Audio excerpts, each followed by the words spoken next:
Welcome back to the show. XRP price turning around, and guess what else?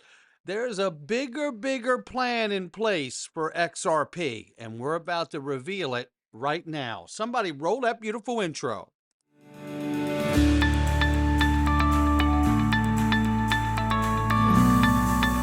Digital Perspectives with Brad Kimes. Come on in.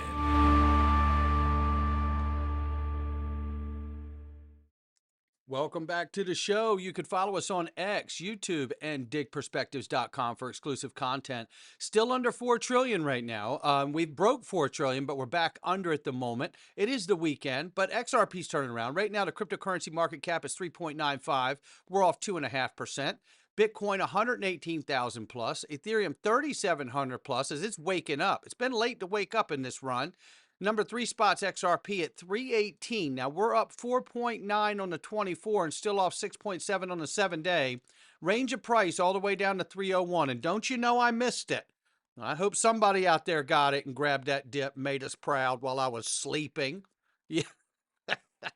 Ranging between 301 and 320. XRP's awake and turning around, ladies and gentlemen. And you know what? I get so excited because let me tell you something. I always look forward to this promo right here.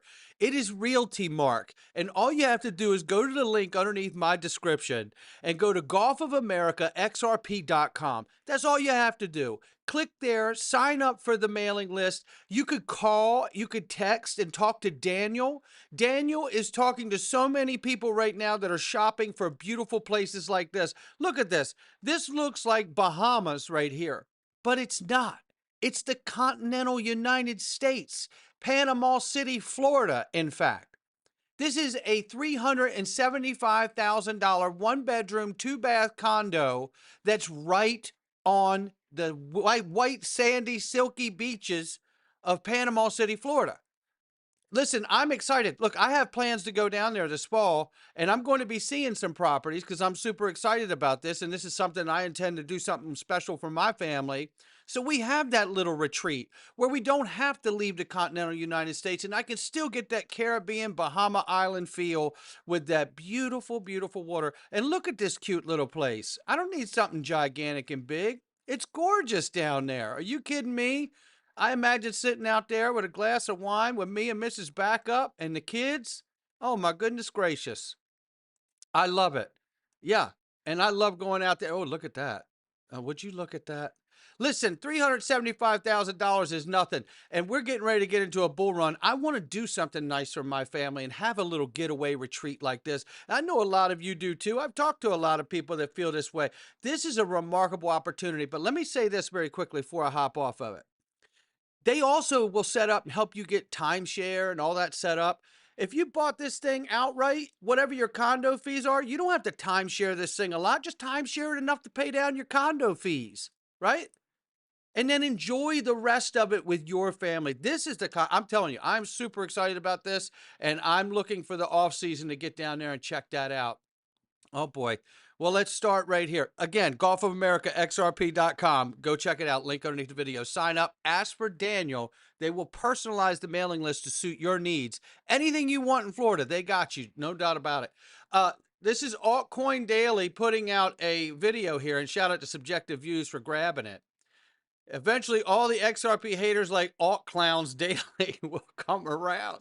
I'm not going to play the whole thing, but I want you to listen to the first few minutes of this. Altcoin Daily, for those that don't know, has been beating up XRP since they arrived on the scene. Right here, at the very beginning of 2018, we've been talking about cryptocurrency.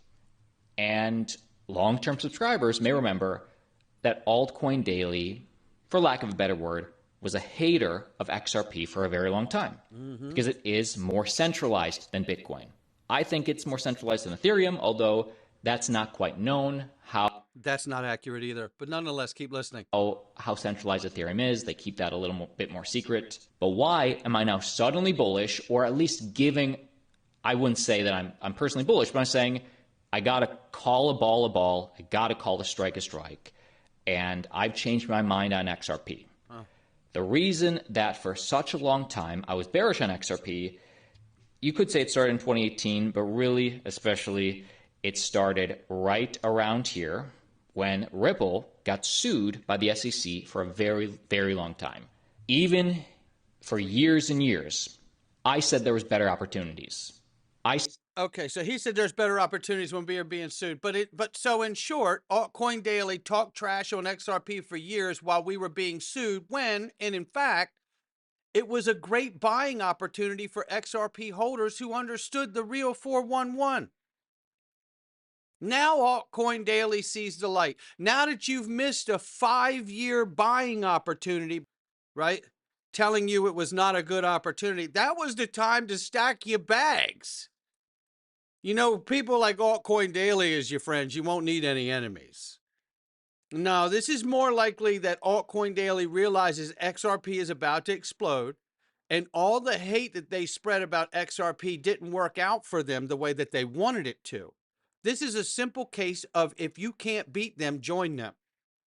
And I fat-fingered best instead of beat. Or my phone did a phone correct. I spell correct, whatever the hell.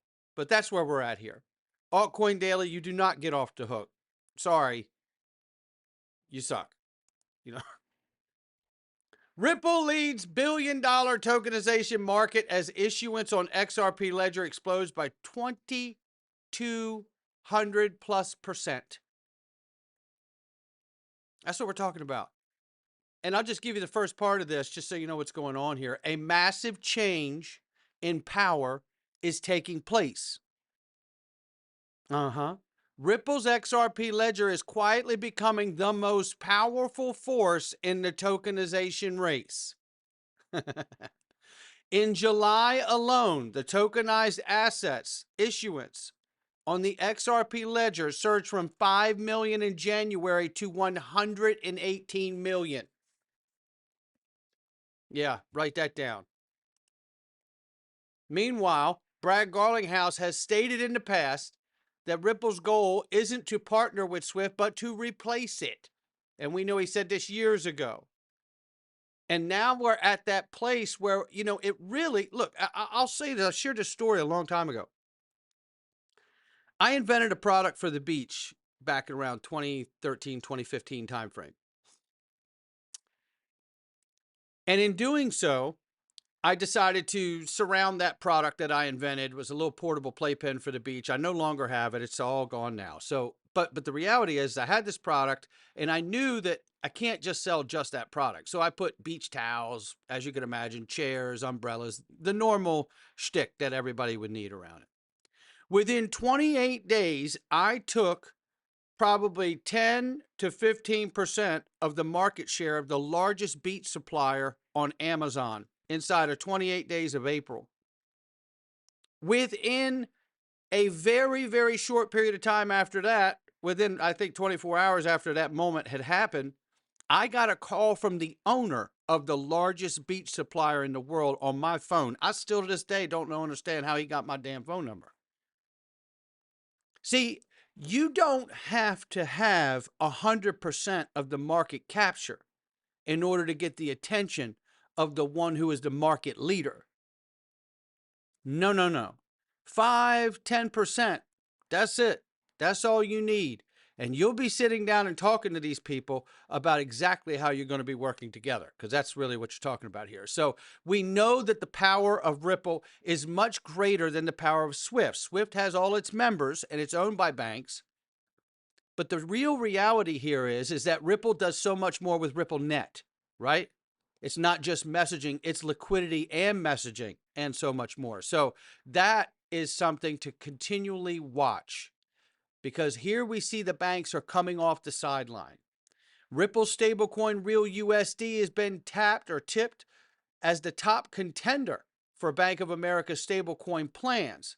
Now, this was a part of an article we covered yesterday where Paul Barron cites that RLUSD institutional adoption as reasons for its potential selection by Bank of America. This falls in line what I have talked about for a long time since the announcement of RLUSD. Are we going to see RLUSD white labeled for the banks in the United States and others? The Bank of America coin really is the RLUSD. I could see that happening. The PNC stablecoin is really the RLUSD. I mean, tell me, We'll see. But I'm pretty sure that the Bank of America is not going to want to hold a JPM coin, stablecoin. But if they're all really using real USD, then it's just a white label to call it Bank of America or a JPM or a PNC or a Wells Fargo stablecoin, when really at the end of the day, it's the same real USD digital dollar.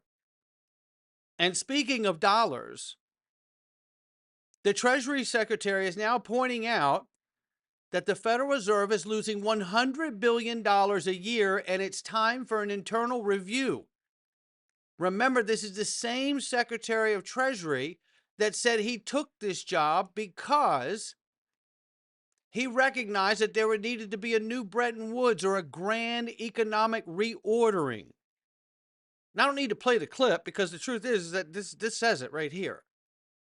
They're losing $100 billion a year, but yet they have a $2.5 billion renovation going on right now.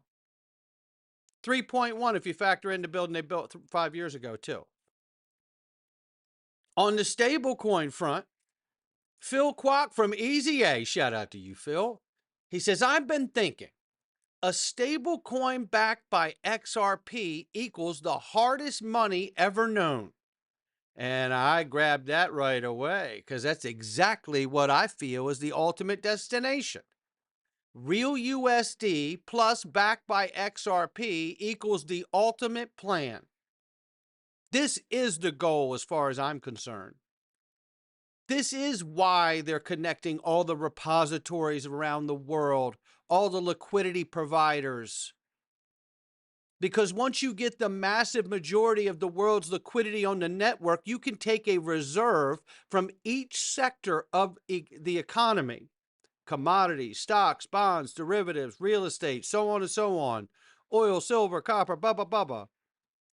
Grab a small reserve in each area and then provide that reserve value to XRP to underpin the US dollar. This is how you eventually graduate to get off of the private issuers of stablecoins, because that is a band-aid. The first wave is to not do the CBDC, thank goodness, but allow private issuance of stablecoins, relieve the bond holding from other countries and put it into the hands of private issuers of stablecoins. Why would you do this? Because at the same time, you're working very quickly and diligently to get all the liquidity of the world and the financial world onto protocols like the XRP ledger. And then once that massive volume is on the ledger, you can then begin to derive the value of XRP because of that massive amount of liquidity and utility on the network.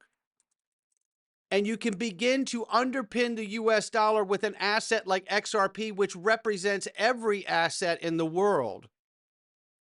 Are you following me here? Am I doing this? This is what I have believed for a very long time. And with the onset of stablecoins and the private issuance and the passing of Genius Act becoming law, it is clear to me that the temporary move is to allow private issuers to soak up these treasury bonds, relieving countries from holding them, and the petrodollar agreement. And then once there's enough liquidity and utility on the XRP ledger, you can underpin the dollar with the XRP token. And you can begin to consolidate the private issuers of stablecoins, and voila, I believe you end up with Ripple being the Fed 2.0. Caitlin Long says this: Treasury tokenizing T-bills, which by the way is being done by Ondo Finance in conjunction with BlackRock's Biddle Fund on the XRP ledger, is disintermediating FedWire as a payment system. Is the next chapter in the decades-long Treasury versus Fed tug of war fiscal dominance? Oh, I think she's all over it, because I believe yes.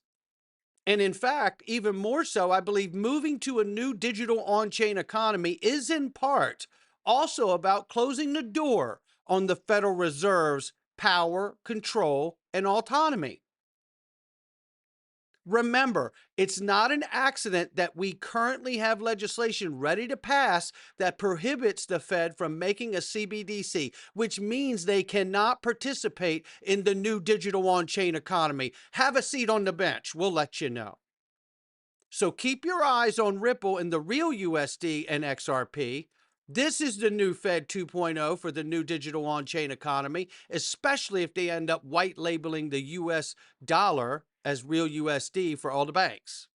That'll be the biggest sign that we got it called.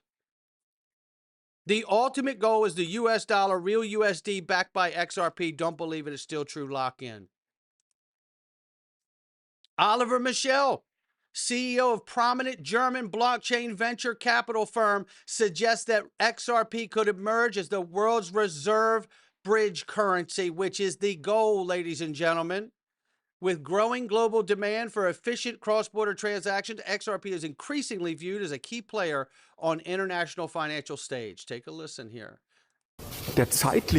Implement CBDCs to time pressure as quickly as possible to do something against this impending collapse of the course. One will fall back on what is there. Ripple is there with its offer. And when the time is right for Ripple, then Ripple can definitely become the world reserve bridge currency.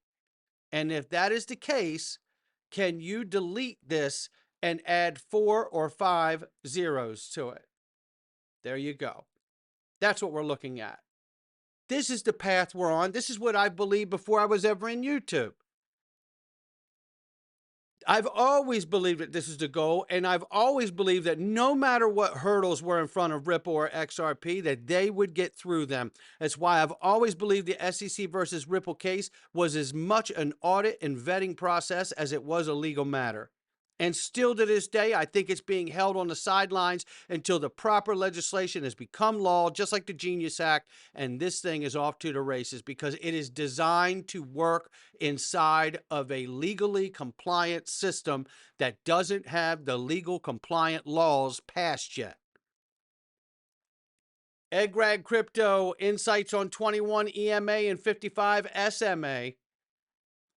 Bullish cross, $9 or 24. You make the call. No one knows. He's been very clear about this, but this is what we're staring down the barrel of. We know he's even given predictions where a target of $30 could be possible. The charts are screaming so much more, but I really believe it's the fundamental news that needs to become law to allow it to happen. Now, what's the near term? Well, just like he told us we needed to close above 365, the new weekly target, we need to be above 330. That's our objective for bullish continuation as we sit at 319. Not financial advice from me or anyone else. It's just my digital perspectives. I'll catch all of you on the next one.